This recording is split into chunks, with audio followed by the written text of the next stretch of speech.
Tingnan nyo guys, ginawa sa tanim ko na bell pepper. Oh. Umalis lang ako ng mga 2 weeks, ganito, 2 weeks, ganito na nangyari sa bell pepper ko. Grabe talaga guys. Sama-sama talaga ng loob ko. Mahal-mahal ng bell pepper. Gustong gusto ko kasi may bell pepper. Pag naggulay ako, mabango kasi yung gulay pag may bell pepper. Kaya naman pati sili, namatay, buwisit talaga yung babaeng yan. Yan, pati doon. Oh. Pati na lang to, buhay.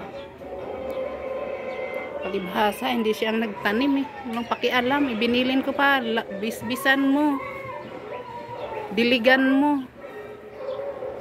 Minisage ko pa, diligan mo, buwisit. Di talaga inano.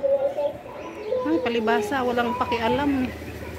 Walang hilig magtanim, hilig lang kumain. Hilig lang manguha pag may bunga na. Ganoon mga taong tamad. Pati itong sili ko.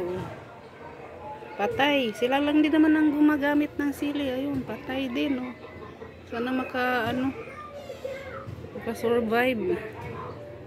Yan, ito. Ewan ko dito sa bell pepper na to. Maka-survive pa to. Ayan o. Yung sili na yan. Dami pa namang bunga yan. Walang talaga. Walang pakialam eh. Tapos pag may bunga, sila lang din naman ang kumukuha. Yan, patay talaga yung sili na yan. Ang dami pa namang bunga yan. Mahal-mahal ng sili dito eh. 3-5. Kaya nga ako nagtanim kasi ang mahal ng sili. Siguro yung sili na to nakasurvive. O, ayan o. Wala, malnourished. Grabe talaga mga taong mga tamad eh. Pabuisit. Palibasa, hindi nila tanim kaya walang pakialam. Ito na makasurvive kasi mabuhay ka pa. Wala na yan.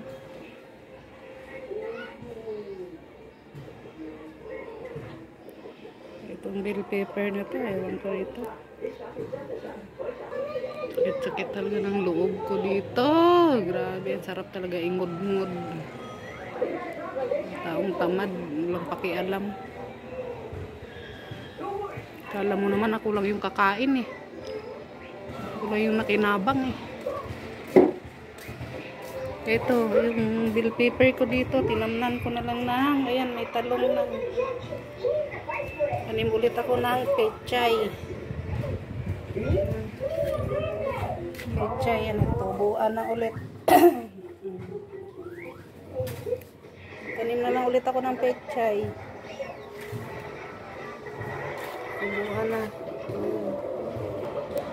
Ay, naku Lord. Mga taong walang alam sa pagtatanim, walang pakialam. Sige na guys. Bye-bye. Sama ng loob ko talaga dito guys.